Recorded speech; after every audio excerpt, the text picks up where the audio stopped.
joining us for Behind the Seams, and I am so excited to have this up-and-coming designer, Billy Fairley, joining us. Billy, how you doing? I'm doing great. I'm happy you got me here today. I'm happy you can How join are us. you doing? Oh, well, I'm doing pretty good. That's great. So we're going to talk about some behind the seams. Okay. All right. And sometimes I need cards because there's a lot of questions. Understood. I don't have a lot of answers, but. So tell me about your brand and why you started it. Great. So my brand's name is Paradigm Worldwide. It's a brand that's about, I guess, cultural appreciation, intellectual, achievement, as well as expression of self, basically. Because I wanted to create fashion that everyone could wear. And when I started my brand, it was mostly about t-shirts because I didn't want to wear, higher fashion because I felt it was a little stuffy. And we live in Texas, it was hot. So make t-shirts with, different various graphics on it that had deep introspective designs about certain aspects of society or culture, basically. Then I kind of pivoted it. I still kept the basic foundation. It originally started as Divine Culture Clothing. And then just last year, I changed it to Paradigm Worldwide because I wanted to be more inclusive with the brand, basically. And now the main focus is be bold, express individuality. Tell me more about that change. Why did you have that change of brand name, and what made you choose that other brand name? Well, what made me choose the original brand name was I was trying to start a clothing company while I was going to school for video game art, design, development, and I had my teacher draft up like my first t-shirt, and it was called Paradise Lost. And I was like, oh, well, I need to go ahead and make some graphics to create it. And it started out as Sinister Brand Clothes. Not many people know about that. But it had a voodoo doll holding a pin. Yeah. Okay. And I took it to then my rabbi, and he was like, I don't know what that means. You need to figure out what that means. That's very demonic, and it will make me stay away from it. And I was like, okay. And then I started thinking, kept brainstorming. Then I was like, Divine Culture Clothing, because I wanted to make divine clothing that's based on culture and society. So I just mixed the two things together. That's the one I came up with. And then after I kind of plateaued under that name and the type of graphics I was making, the t-shirts I was designing, the clothing I was making, I was like, well, it's time for me to pivot. So what I did was I went back to the drawing boards. My logo now is just the words. It's based a lot of a couple other high-end American streetwear brands, but it's still a work in progress, basically, which is the whole point of the brand, which is we're all a work in progress. So it's due to change at any moment. But at the time, I was like, well, it was in a spring break. I got a show coming up. I got to have a logo, and I got to get this finished. The people at the show at the store was like, hey, we need your logo and all that. And I was like, I don't even have a logo. I just changed the name legally. I hadn't even got the paperwork back yet from, SBC and all that. And once it came back, I was like, okay, cool. I'll just do this because I couldn't figure out the type of logo I wanted. There's about 6 or 7 different types of logos. And I was like, well, I'll just go with letterfront for now. And it kind of stuck. I had a great event, and I was like, well, it's more inclusive as opposed to more niche like I was under the Divine Culture Clothing. Paradigm is more so for everyone. Divine Culture Clothing was more so for certain aspects of culture because I do limited runs and I never print after I do the limited runs. But I was like, why don't I just make prints that everyone could wear? And that's why I pivoted out of that because, like I said, I plateaued as well as I kind of ran out of cultural things to create. You know, I had packed so much into 4 or 5 years of doing it that I was like, I'm kind of burned out on it. So you've been designing for 4 to 5 years? No, I've been designing clothing since about 2008. Okay. Yeah, I started printing around 2014. All right. Yeah. All right. So who is your customer at this point? Basically, the everyday movers and shakers, the people that are out here, you know, with their feet on the ground, they're in the crowds with, like, you know, they may be at a protest or they may just want to wear a shirt to work to, like, give a statement. I once had a lady buy shirts for me because of that. She was like, oh, can you tell me more about this shirt that I purchased? Because I also want to wear it to work, and I also want to educate people if they ask me about this shirt that I have on. And basically the age range, it varies from about 18 to 40. That's what my metrics tell me, you know, basically. That's my customer base, but I kind of focus on the millennials. You know, I'm a millennial, so I kind of focus on us. You know, we're more important. Okay. So that's a good demographic, a good customer. But overall, there is something that you mentioned when you said going through the process of logos. That is a challenging process. And not a lot of designers think of themselves as a business. It starts off as maybe a hobby, and then they want that hobby to be something that turns into profit. How much of a challenge was that for you? It's going to sound cliche, but none. I literally went into it with the mind state of this is a business. I didn't file to get all my proper paperwork at the time because I had a job, but I worked at a men's, women's fast fashion store. You know Express. We all know Express. Yes. Yeah.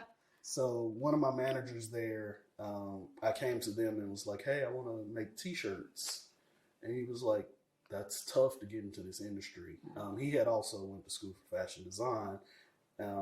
But he was telling me like, hey, it's hard to get into.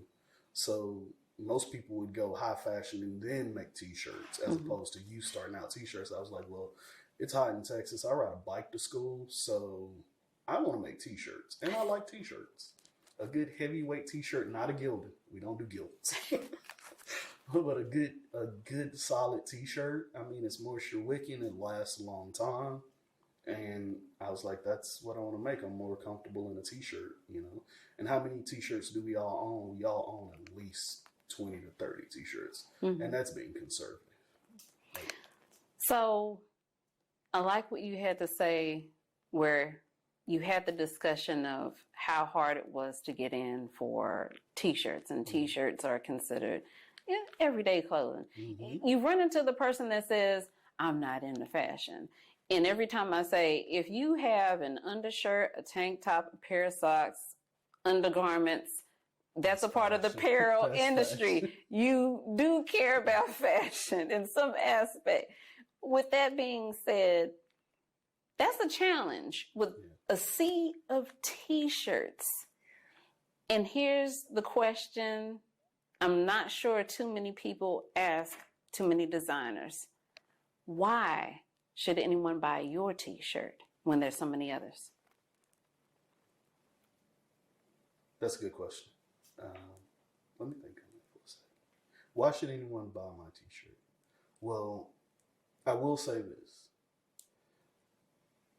If you have to ask yourself, once you see one of my t-shirts or touch one, you probably shouldn't buy it. Because I spare no expense on the best quality t-shirt I can procure. You know, I don't skimp on the process. I oversee every single t-shirt. I oversee, you know, basically every print that goes onto the t-shirts if I'm not printing it myself. I only deal in the highest qualities of inks. I make sure that everything I do is eco-friendly. all of the shirts that I have now were garment dyed, eco-friendly style. Like none of the dyes were dumped into the ocean. There was no plastics in them. They used natural dyes. We used mineral washes. Even with the inks that the t-shirts are printed with, we didn't waste any of that. I tried to minimize waste.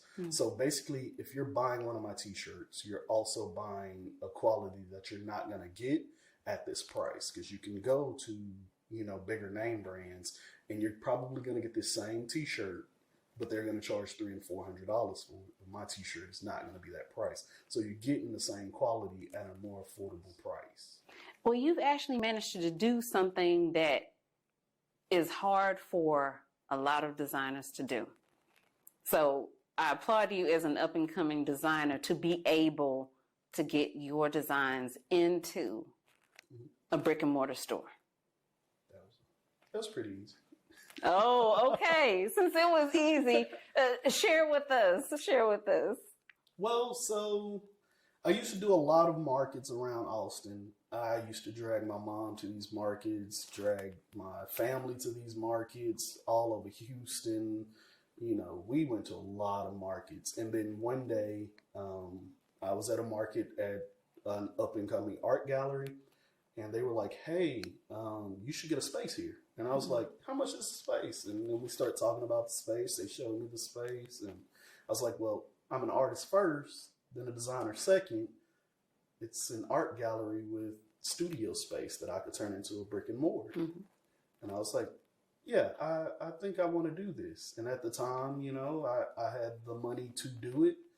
So I kind of went all in. And, things don't always, I guess, they don't always turn out well, but you still try to push through it, So I spent a lot of time, a lot of hours there. I kind of pulled back from events. I only did certain events like Entrepreneurs Corners. I was like, oh yeah, well, now I can really get my store going, because they were also trying to teach me the ins and outs of doing this. So I took that and went back to my store, which I had functioning for about a year. Until I was like, hey, it's just not sustainable. Like I said, I hit that plateau. So I was like, well, it's time to go back to the drawing board and see what we can revamp and do. And then came the release of Paradigm. You referred to your company as we. So you do have a great staff to help you, manufacturers to back you up. You have the resources. That's not easy for anyone to find that, and your packaging is really professional. So I've seen everything, but that's not easy when you're not coming from a big, huge company. You're a startup yourself, and you're teaching yourself about the apparel industry with possibly no mentor. Well, I wouldn't say I don't have a mentor. Okay. I would say most of my family members are mentors. Like I said, my family's been in the fashion industry for a long time. I don't never just tell them hey, I'm listening to what you're saying, but I typically listen to what they say, and then I'll go research certain things. Like I had cousins that worked in high atelier houses in New York, cousins that have designed for Met Gala. Even my own mom has worked in, manufacturing, cut and sew, with her cousins who also own a print shop, which is my sole printer now. When you say I have a team, I kind of have a team, but no one's on payroll. I understand something about that. I understand. Yes, absolutely. Yeah. So. Yeah, but through that, I typically take, how when you're young, you kind of don't listen, but then once you get older, you're like, man, I should have listened. But now I'm like, no. It's not too late to listen. It's just I need to start applying what I was told back then. So now I just kind of apply those things that I was told to every day. And it's like, okay, this makes my day a little easier. I'll listen here or there. Even when I'm working on projects at home, sometimes I'll go to my mom and be like, hey, how does this go here? And she'll be like, oh, you just got to do this. And then, I get a little big headed sometimes. Like, oh, I know more than her. I'm the one with the machine. She don't know. But I mean, she's done it way longer than I have. But I still listen, and I take those like little little nuggets of information, and I apply them, and it actually helps. But that team is pretty great because my mom does it for free. My sister will come in and do it for free. Even bring the kids out. Like everybody kind of shows up and supports. Even my sisters way back in Mississippi will come. She'll bring my nieces. They'll purchase things from me as well. Yeah. So it's like, even my sister that doesn't frequently here, she'll buy things in bulks. Like, hey, I need like 4 shirts. Then I'll send them to her. She'll be like, is there a discount? I'm like, nah. Because you love me, you'll pay double. And that's family. Yeah. That's what you do. Billy, out of all the things that you've done so far as a designer, what are the challenging things that made you possibly want to give up? Learning, I would say one of the biggest hurdles I've come across is learning this imaginative industry standard way of doing things. That's caused me a lot of chaos because I grew up in a household that was very, very free as far as creativity. I was allowed to explore a lot of things. I was allowed to let my imagination roam. Whatever I could think of, I was, pushed to attempt it. So trying to figure out what this industry standard is when you can't Google it, you can't research it. There's not a book that states that this is the industry standard. But hearing, hey, this needs to be industry standard, it kind of puts these shackles on me that I don't like, because I like to create unbridled. I like to be free when I create. I like to explore what comes to mind, and then figure out if that doesn't work. I just keep moving on. And then I may come back to that later and add that into something else, and then it actually works. That would be the biggest thing that's set me back. Would you agree that for a lot of designers, and I don't know if this would be true for your business, finances can get into the way of trying to operate as a designer? I would say yes. That hasn't really happened for me because once I wanted to go into fashion, I wholeheartedly, every penny I've had since then, I just put it into that. I'll be broke and eat ramen noodles. I don't care, as long as I get to print this shirt that I wanted to print or be able to afford this material that I wanted to. I'm willing to make that sacrifice for this. So when it comes to finances, I've financed my entire brand for the last 10 years, and it's taken a toll, but would I regret it? No. Do I regret it? No. Would I take it back? No. If anything, I would go back and put more money into my initial investments to start my business. I actually like spending the money, but I'm also a business owner that front runs all my expenses. I don't, try to split it up here like, hey, I pay a down payment. No. I'm going to pay it all up front. So that way, anything that comes back is now, it's knocking that down and it's working myself into a profit. Has it always worked? No. So there are pitfalls. There are things that, what are some of those pitfalls where you're like, if I had known, I wish someone had told me this didn't work out? Well, one was, one major thing for me was, it wasn't that it wouldn't work out. It was more so that it actually turned into something. When I first started out, I learned all about silkscreen pressing.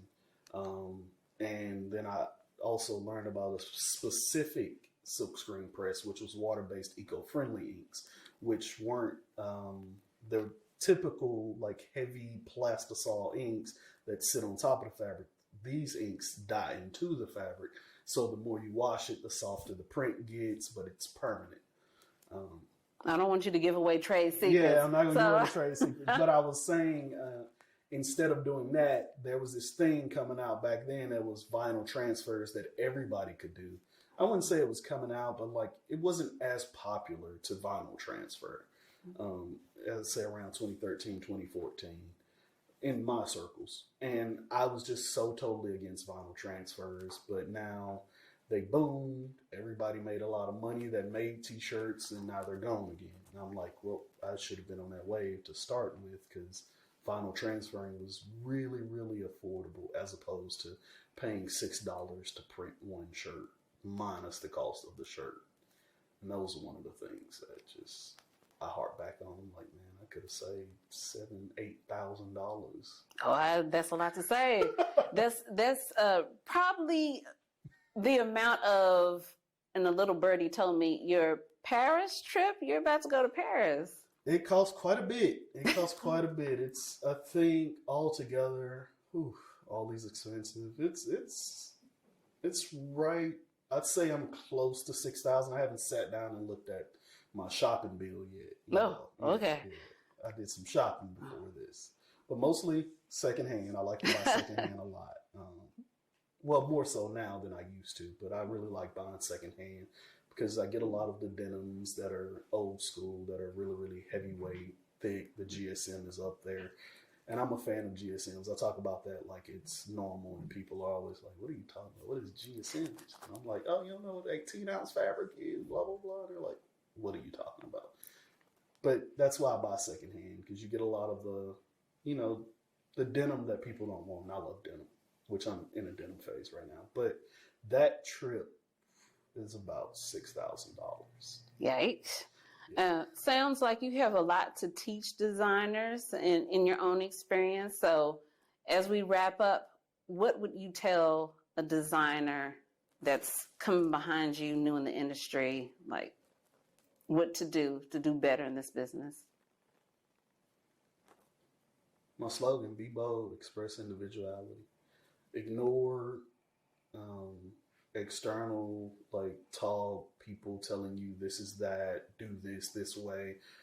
We all have to learn. We're all a work in progress. No matter where we are in life, we're still a work in progress because we haven't reached that final goal. And it's okay to take someone's advice, but it's also a good idea for you to explore things on your own. Because without you exploring it on your own, you won't build that drive and that motivation within yourself. Because if someone always have to tell you to do something, you're not motivated to do it. You're just obligated. I want you to be motivated. So searching for something yourself will always motivate you to go further. We always talk about the rabbit hole. You start researching one thing and you be like, what's this? And then what's that? And then what's this? And now it's like, you go down this rabbit hole of learning, which is kind of what I do with almost everything, That's always great advice, Ashley. Great advice. Thank you. Well, thank you, Billy, for joining me. Thank you for dropping so many gems. And I want you to keep inspiring and keep designing. And I want for our viewers to join us next time. As I like to say, a smile is always in style. Keep it fashionable.